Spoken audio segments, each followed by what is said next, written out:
Hello and welcome back to In Search of More. My name's Hannah and today we are going to have a conversation on what it takes for books to earn their space on my bookshelves. Now, growing up, I was a book hoarder. A little bit like a dragon with gold. I kept everything.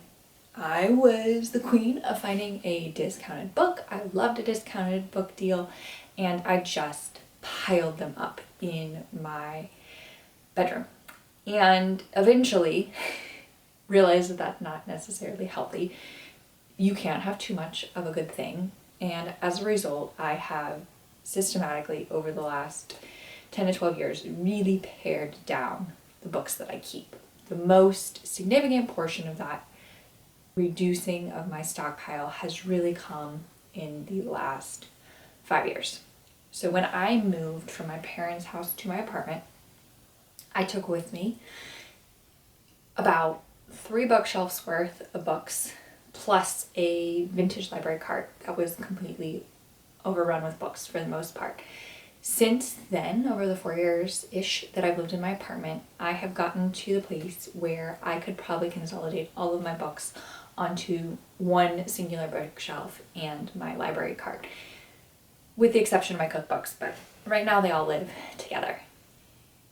I have become very intentional in how I go through these bookshelves, and every quarter-ish I take a 15-minute pass through. Books I keep fall into a couple of subcategories. So either things that I know I want to reference again, things that I think I might want to loan to somebody, things that I might need for research or quoting at a later date, and things that I want to reread for pure joy and entertainment.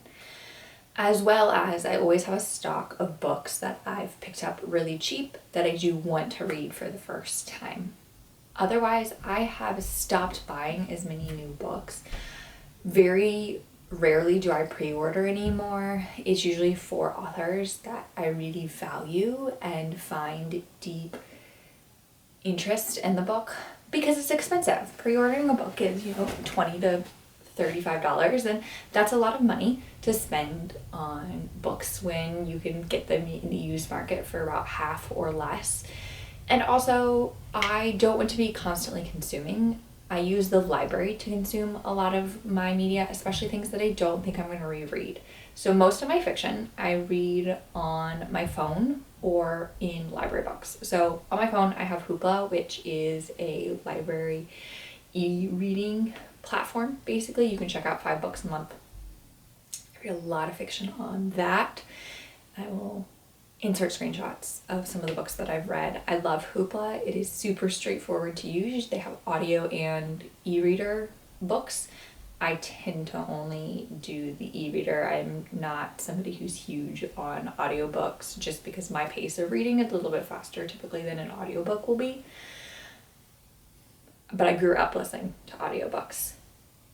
I also use the thrift stores to supplement my collection and also pick up books that I don't necessarily have a timeline on reading for a couple of dollars. So the one downside of the library is you don't always know when you're going to get an interlibrary loan up. You don't know how many are going to come in at once. And you have a time limit on how long you can have that book in your possession before you have to return it. Now, our library here has gotten rid of fines, which I love and I hate at the same time. I love it because it's huge. It is not incentivizing for me to remember to return my library books as frequently as it really should be. But if I do have them too long, then they shut my access to check out more books or put more books on hold. And I don't like that. So I try my best. It can be really hard in winter when the weather is bad, and just getting over to one of the library drop boxes is shockingly difficult when it comes to getting the books into the vehicle and over. Forgetfulness plays a heavy role into that. But when I keep books, they're usually marked up. They fall into about 4 categories, and they're arranged in my bookshelves in these 4 to 5 categories. So I have what you guys are actually sitting on is an old metal bookshelf, and this bookshelf holds all of my Christian books. So theology, and from deep theology to more just Christian living books. I have a small pile of examples that I want to talk about, but I have that all arranged by color because it's pretty to my brain, and I know covers really well, so that's how I can identify things quickly on my bookshelf. I know where it is based on the cover. So a couple of authors that I will buy pretty much everything of would be John Mark Comer. I have most of his books. I don't think I have his first or second book because I didn't know about him when those came out. I have pre-ordered 2 of them. The rest I picked up over time. I really like these. I reread these every couple of years. I reference them. They're books that I will loan out to people. Examples of books that I like to reference. So like this one, Weep With Me by Mark Vograp. It's a really good book on lament. This one's specifically on just reconciliation. I have another one just more generally about lament. These are topics that I want to reference or encourage people to read on a specific subtopic. Books like this is The Gospel Comes with a House Key by Rosary Butterfield. This is when I'm in a rut on being hospitable or just realizing the power of your presence in people's life. Books like this help me get back into that. Books on, again, subtopics like Sabbath. I have several books on Sabbath. I kind of have a spectrum pull on Sabbath. So if I ever want to write or talk or in some ways like teach on Sabbath, I have plenty of reference material that I have already read, and then it's a lot easier for me to then compile my thoughts. I talked about in my Reading Well podcast how I note take. I'll insert some pictures here, but I book bracket my quotes in these books, and then I star super important ones. And so I can take a book that I've read that I know I need a reference for whatever reason, and I can flip through it and very quickly identify the passages that I need to reread and pull out for some kind of thing. So for me, I keep a lot of these books. Now, not everything on my bookshelf do I 100% agree with, and I feel kind of stupid having to give that disclaimer, but living in a world where it tends to feel like if you read it or you say you like it, you're fully in support of everything in there. But that's just not true. That's not how life works. In a lot of ways, I don't fully agree with any book or any author. I agree with parts and pieces. There's also very few people that I don't agree with something in their book or their work. And so finding that balance is really important for me, and it matters. So something I've been working on is collecting a eccentric bookshelf of different philosophies when it comes to Christianity. I have Catholic writings, I have evangelical writings, I have kind of the whole spectrum, but also I don't keep ones that I don't feel like I need to reference again. So there's certain books that used to be more important to me based in like theological teachings that I believed in that I no longer fully buy into that version of that theological teaching. And so they've come out of my collection. Now I have held on to some because they are referenceable for me, but it depends kind of on where I'm at. So every quarter I kind of go through these books. Is there some that I haven't found myself reaching for in the last couple of years that aren't really worth me holding on to for bookshelf space? I will let them go. I donate all of them to the thrift store. If I have a large amount of Christian books that I'm donating, I will take them somewhere specific where they sit in Christian literature, other places. Again, if I'm going to do that, I'm very picky about which of the Christian literature I'm sending on. Sometimes I pick up books that I know I don't agree with for $1 or $2 at a thrift store that I'm not necessarily going to pass on because I know the worldview of some of these organizations I donate to. So I try not to overstep kind of what their theological camp would be. So that's the first category. That's probably the bulk of the books on my bookshelf today, as well as the bulk of books on my to-be-read bookshelf. Library card is theology. Now, the other big category of books that I keep would be nonfiction. I keep a lot of practical nonfiction. I do not keep a ton of memoir nonfiction stocked on my shelves. After I read it, I tend to let it go. Most of the stuff I keep that is memoir-esque nonfiction would be on very specific topics. I'm looking at my bookshelf, which is just out of frame on the left side of me, and I'm not seeing a ton of memoir-esque books. I have a couple sitting in the bottom that I want to read that I picked up for a couple of dollars, but most of my nonfiction is practical. The closest I probably have to memoir would be books like Wintering, that is memoir woven into a practical nonfiction book. She has a lot of story from her life in here and a season of her life in there, or like her other book, The Electricity of Every Living Thing, and I really appreciate that. But it's not a straight memoir. I don't tend to keep those on my shelf. I keep a lot of practical nonfiction, like How to Walk in the Room by Emily P. Freeman. This is a great book for knowing when to stay and knowing when to leave, and just practical guidance around how to make decisions like that. So I keep a lot of that, but in reality, I really only have one bookshelf full of nonfiction right now that I'm holding on to that would fall in the true nonfiction category. I keep some really dense manuals. So this is Hannah's Children. This is very academic. I love it. I talked about it in my top books of 2025. This is a book that I will reference and I will pull from in the future.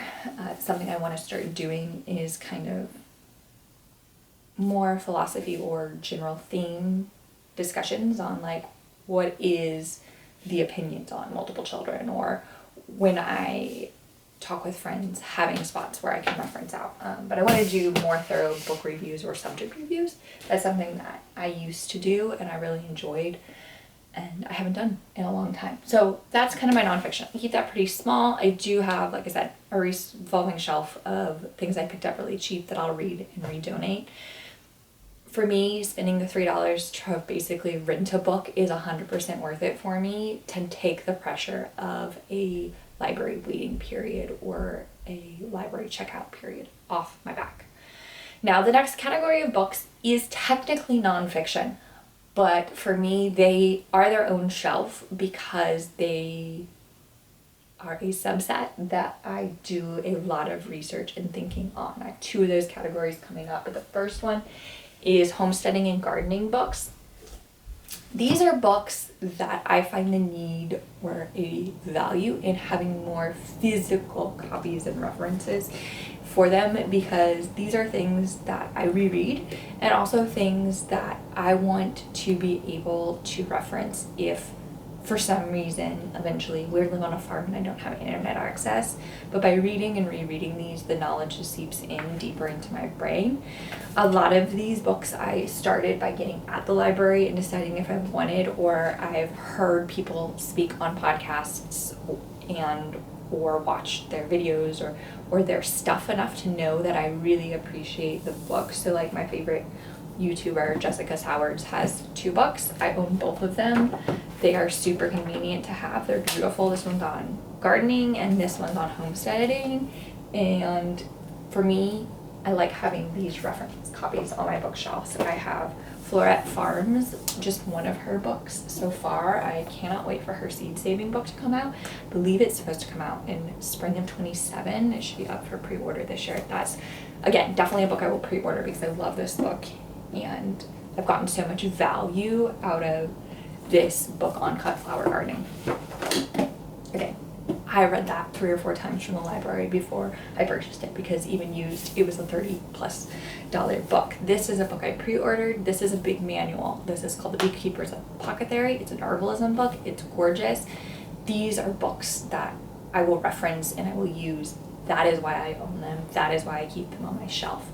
I will still borrow most books from the library before I purchase them. If I cannot borrow them from the library, I try to find a cheap enough copy that if I don't like it or don't see the need to hold it on my bookshelf, I can let it go easily. Now, my goal with this is to contain these books to one bookshelf. I have some room still. I do not have a ton of room on that shelf, on my bookshelf anymore. And So again, once that starts to get full, then the purging and the organizing and the which of these actually matters the most to me becomes a lot more important. The next subcategory of books that I keep physical copies of are cookbooks. Now, I read a lot of cookbooks that I do not ever intend to buy. I find that the library is the easiest spot to get a lot of new cookbooks or just specialty cooking that I don't do but I find interesting. Cookbooks, they're gorgeous, they're super straightforward to read. I love to see how people do different things with food, but I don't want to feel the pressure of cooking the recipes in the same way that I feel when they sit on my shelf. So I have about half of a shelf of cookbooks, and they are books that I will reference and reference. Of that, about half of my physical cookbooks are bread related. I love bread. I love the science behind bread, sourdough, and fresh milled grains. So for me, having 5 massive books on bread is 100% worth it in my eyes. Then I have a lot of like traditional cooking or homestead style cooking. What I have found as I've gotten more into real food or less processed cooking is not every cookbook is designed for that. And so when I find cookbooks that are written with that philosophy in mind, I tend to hold on to them a little bit more because, again, that matters to me. Having cookbooks that use ingredients or styles of ingredients that I prefer to cook with or I will have access to as I garden and grow more feels more valuable than cookbooks that are centered around primarily grocery store-esque packaging and books. I also keep, so like this one, this is the Prairie Homestead Cookbook by Jill Wagner. I like this one. It's very straightforward. It has a lot of very simple Midwestern traditional recipes. Now, I love a lot of ethnic food, but I tend to get those cookbooks, return them, find 1 or 2 recipes from them, perfect them, and really like hone those. I also use my mom as our test guinea pig for a lot of ethnic recipes. She's cooked ethnic food for most of our life. And so I use her recipes that are tried and true over getting a cookbook that I don't have a ton of context for, cooking a cuisine that I don't have a lot of ingredients for, because I do not like to stock a very complicated pantry. So if I don't feel the need to have a bunch of spices that I probably will only use 1 or 2 times. So that matters to me. I also keep a lot of preserving cookbooks. That's probably the next biggest section of books on my bookshelf is preserving recipes and cookbooks, because again, these are things that are really nice to have a physical copy of that I just always have on my shelf, so that when I am canning, I literally have the book out on the counter with me. So I have this one, I have the Ball New Canning, the new Ball Book of Canning. I have Everything Worth Preserving, which I really appreciate, freezing, things like that. And then I have some very niche ones like cheese making books. That's something I want to get into, so a couple cookbooks exclusively around cheese. Then I have a couple of what I consider fundamental cookbooks. One of those is Salt, Fat, Acid, Heat. Now, I have not cooked a lot of recipes from her book, but I really appreciate her philosophy of cooking, and the education that is baked into that book really teaches you how to cook well and how to handle meal development and ingredients, and so I really love it. I also keep the Lazy Genius Kitchen by Kendra Adachi. I reread that probably every year because it helps me recenter my philosophy around cooking and feeding myself and meal planning and how to make your kitchen work for you. It is not a cookbook. I think there's like 3 recipes in there. It is a how to make food and cooking and the preparation of food work for you. So I like that. Now you'll see, like, Hannah, you didn't really talk about fiction. That is because fiction doesn't really earn a spot on my bookshelves very often. It earns a spot in my reading, but not in my bookshelf, for the reason that I said. Like, I don't reread a ton of fiction. There is a couple of things I reread. I reread the Harry Potter series. I reread the Wingfather saga. I will reread Swiss Family Robinson and Sherlock Holmes. Those are my like comfort books, but outside of that, I don't feel the need to own it. It's a one-time read usually for me. It is plenty abundant at thrift stores and at the library, and so I read and let go of a lot of that. Now, when I have kids, that'll change. I will stock a wider fiction library for children, but as an adult, I don't feel the need to have a lot of fiction because when you break down my yarn reading, fiction is not the overwhelming majority of what I read. I have a couple of books that I picked up super cheap at thrift stores that are waiting to be read, but again, most of it comes in and out of my door within a couple of weeks for the library. So that is how I keep my books. I am totally willing to walk through like a bookshelf tour of here are the things I keep, here's how I organize it, here's why my brain categorizes it this way. But I love reading, but I do not want to be overwhelmed by the work of maintaining a library. I think libraries are important, but I err on the side of a super curated personal library and heavily utilize my public library system and the interlibrary loan system, as well as the shuffling of thrift store bookshelves. So I hope that was interesting to you as I talked about why things maintain on my shelves. And I hope you have a wonderful day.